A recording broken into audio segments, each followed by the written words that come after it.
नमस्कार दोस्तों, तो स्वागत है हमारे नए सीरीज़ हमारे channel tech today computer science के अंदर। तो हमारा एक सीरीज़ ऑनगोइंग सीरीज़ है कंप्यूटर आर्किटेक्चर के ऊपर। आज उसका लेक्चर नंबर 2 है। तो आज हम लोग देखेंगे वॉन न्यूमन आर्किटेक्चर। लेकिन उससे पहले हमें थोड़ी बहुत हिस्ट्री जानना चाहिए कि हम वॉन न्यूमन आर्किटेक्चर क्यों पढ़ें। तो हिस्ट्री क्या बताता है?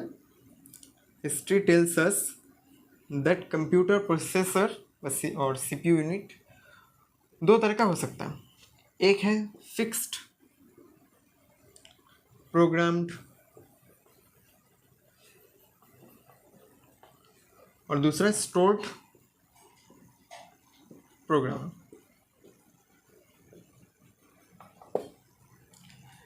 अब इन दोनों में डिफरेंस क्या है? पहले फिक्स्ड प्रोग्राम था जिसके अंदर अगर हमने एक बार प्रोग्रामिंग कर दिया कंप्यूटर के अंदर तो वो चेंज नहीं हो सकता। चेंज करने के लिए हमें पूरा प्रोसेसर ही बदलना पड़ेगा। लेकिन अभी आप प्रोग्राम चेंज कर सकते हैं, जो कि है स्टोर्ड प्रोग्राम कॉन्सेप्ट। आज का जो बेसिक का मतलब आज का जो नॉर्मल का कंप्यूटर्स चल रहे हैं वो सारे स्टोर्ड प्रोग्राम कॉन्सेप्ट पे ही चल रहे हैं। और यही स्टोर्ड प्रोग्राम कॉन्सेप्ट दिया था सर जॉन वैन न्यूमैन ने। इसीलिए इस कॉन्सेप्ट को बोला जाता है वैन आर्किटेक्चर, जो कि बहुत ज़्यादा ही इम्पोर्टेंट है कंप्यूटर साइंस के अंदर। मैंने पिछले दिनों एक डिटेल स्ट्रक्चर दिखाया था आपको वॉन न्यूमन आर्किटेक्चर का। आप वो भी लिख सकते हैं एग्ज़ाम में, या फिर मैंने नोट्स भी अटैच कर दिए थे, वहाँ पे भी 2-3 स्ट्रक्चर है, वो भी देख सकते हैं। कुछ भी लिख सकते हैं, वो आपके ऊपर है। लेकिन काम करने का तरीका और एक्सप्लेनेशन सेम है। तो बेसिकली देखिए कि इसके अंदर क्या क्या चीज़ें आते हैं। सबसे पहले तो मेमोरी आएगा, एक अरिथमेटिक लॉजिकल यूनिट आएगा, एक कंट्रोल यूनिट आएगा, इनपुट आउटपुट डिवाइसेस आएंगे, कुछ रजिस्टर्स आएंगे, प्रोसेसर आएंगे। तो इसको एक स्ट्रक्चर वे में अगर हम लिखें तो सबसे पहले आता है आपका CPU, सेंट्रल प्रोसेसिंग यूनिट। फिर आपका आ जाता है मेन मेमोरी, या फिर मेमोरी बस लिख सकते हैं, मेमोरी। फिर आ जाता है आपका इनपुट आउटपुट एंड और क्या होता है, बस यही तीनों स्ट्रक्चर, मतलब मेन चीज़ें यही है। इसके बाद अगर आप CPU को देखें अलग से, मतलब हम मेमोरी और इनपुट आउटपुट के बारे में आपको पता होगा शायद। अगर हम CPU को देखें तो CPU के अंदर क्या होता है? सबसे पहले एक कंट्रोल यूनिट होता है, फिर क्या होता है एक अरिथमेटिक लॉजिकल यूनिट होता है, फिर क्या होता है कुछ रजिस्टर्स होते हैं। रजिस्टर्स के बेसिक स्टोरेज डिवाइसेस हैं, मैंने पिछले दिनों बताया था। अच्छा, एक चीज़ अगले दिन मतलब पिछले दिन भूल गया था कि रजिस्टर का साइज़ फ्लिप फ्लॉप के नंबर्स पे डिपेंड करता है। फ्लिप फ्लॉप के नंबर्स पे डिपेंड करता है कि अगर 16 फ्लिप फ्लॉप है तो 16 बिट स्टोर कर सकता है, कुछ ऐसा है। अभी ये कंट्रोल यूनिट क्या करता है? बेसिकली कंट्रोल यूनिट का काम होता है कंट्रोल करना। जो भी काम घर पे हो रहा है, मतलब प्रोसेसर के अंदर जो भी काम हो रहा है उसको कंट्रोल करना कंट्रोल यूनिट का काम होता है। जबकि अरिथमेटिक लॉजिक यूनिट का काम होता है कोई भी अरिथमेटिक या फिर लॉजिकल टास्क को कंप्लीट करना। और रजिस्टर क्या है? रजिस्टर के अंदर बहुत सारी चीज़ें आते हैं, वो एक एक करके देखते हैं। एक सेकंड।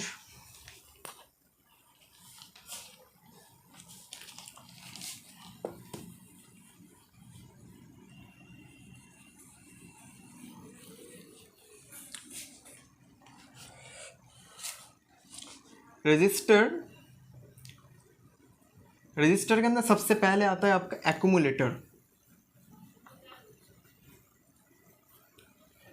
एक्यूमुलेटर बेसिकली क्या है? एक्यूमुलेटर जो अरिथमेटिक लॉजिकल यूनिट है उसका आउटपुट को स्टोर करता है। इससे जो आउटपुट आता है उसको वो स्टोर करता है। एक काम इसका ये हो गया। दूसरा काम है कि ये अरिथमेटिक एंड लॉजिकल यूनिट के, मतलब लॉजिकल यूनिट के इंटरमीडिएट पे स्टैंड्स करता है, मतलब अरिथमेटिक और लॉजिकल यूनिट का सेपरेट का कुछ काम करता है। तीसरा, accumulator can be used as a basic storage register.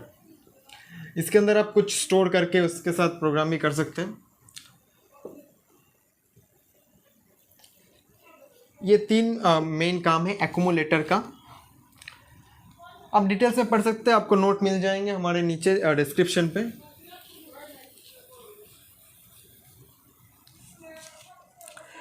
अगला है आपका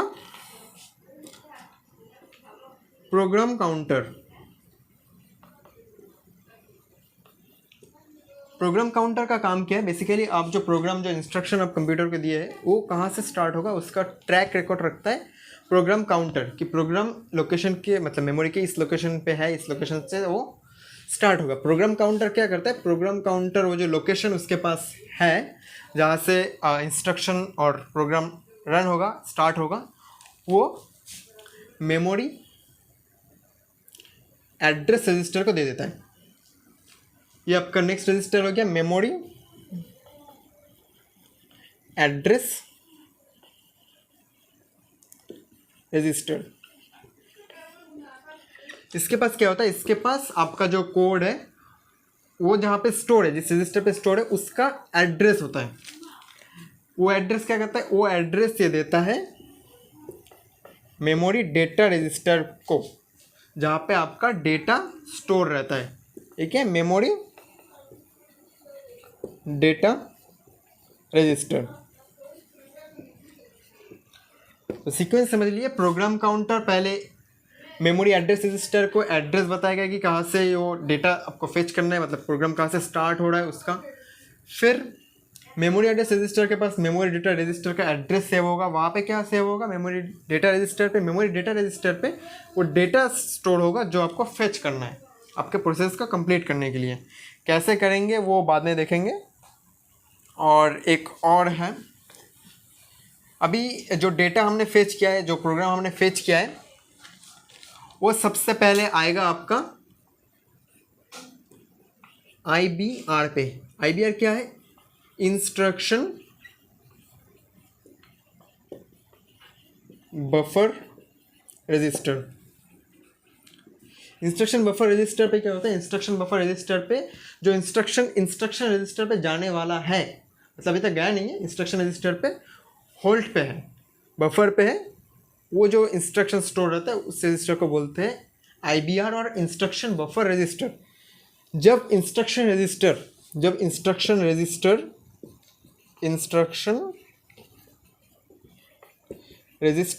फ्री हो जाता है किसी काम से, तब इंस्ट्रक्शन बफर रजिस्टर से इंस्ट्रक्शन रजिस्टर पे वो इंस्ट्रक्शन आ जाता है, फिर जाके वो एग्जीक्यूट होता है।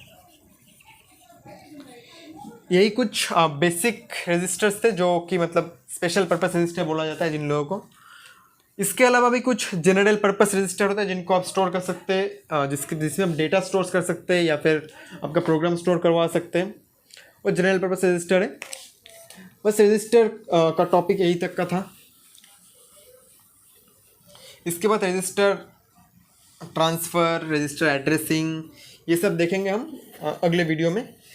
इस वीडियो का टॉपिक है हमारा वैन न्यूमैन आर्किटेक्चर। फिर वैन न्यूमैन आर्किटेक्चर के अंदर आपका जो नेक्स्ट टॉपिक आता है वो है बस।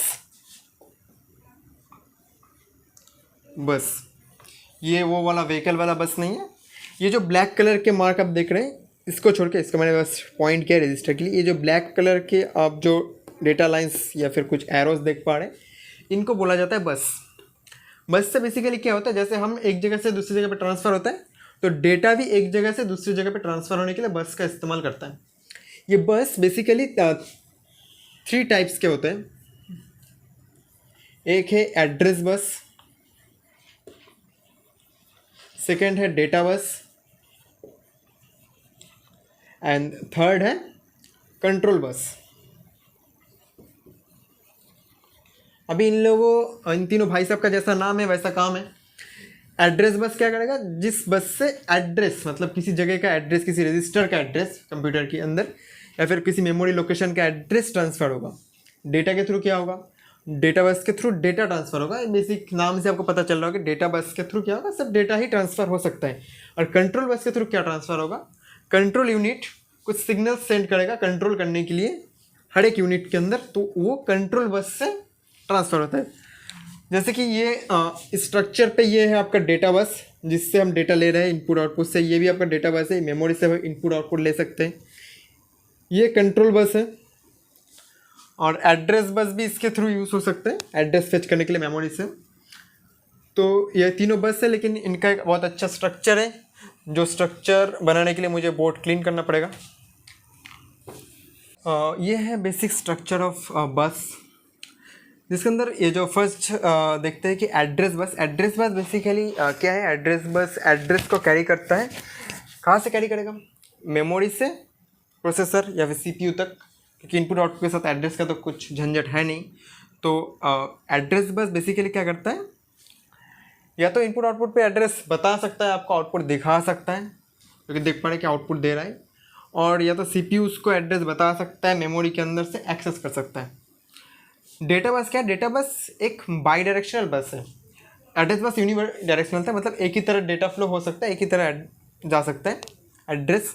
लेकिन डेटा बस जो है, डेटा बस बाई डायरेक्शनल है, या तो उससे इनपुट भी आ सकता है या फिर वो आउटपुट भी दे सकता है, मतलब दोनों तरह डेटा फ्लो हो सकता है यूजिंग डेटा बस। और डेटा बस बेसिकली क्या कहता है, इनपुट आउटपुट या मेमोरी से डेटास को कलेक्ट करके प्रोसेसर को देता है, इनपुट आउटपुट से प्रोसेसर को देता है, और प्रोसेसर और मेमोरी से इनपुट आउटपुट डिवाइसेस को प्रोवाइड भी करता है डेटा बस। कंट्रोल बस क्या करता है? Control bus basically control CPU मतलब सेंट्रल प्रोसेसिंग यूनिट के अंदर जो कंट्रोल यूनिट होता है उससे इंस्ट्रक्शंस जाते हैं, मतलब ये भी एक यूनिडायरेक्शनल ही है। बेसिकली कंट्रोल बस 16 बिट का होता है, 16 बिट। और ये जो डेटा बस है इसका जो लेंथ है वो प्रोसेसर टू प्रोसेसर वैरी करता है, और एड्रेस बस का भी प्रोसेसर टू प्रोसेसर वैरी करता है। वो प्रोसेसर कितने बिट का है उसके ऊपर डिपेंड करेगा कि एड्रेस बस का विड्थ कितना है और डेटा बस का विड्थ कितना है। लेकिन कंट्रोल बस बेसिकली मतलब जनरली 16 बिट का होता है। ऐसा इंपॉर्टेंट है कि 16 बिट का है, लेकिन जनरली 16 बिट का होता है।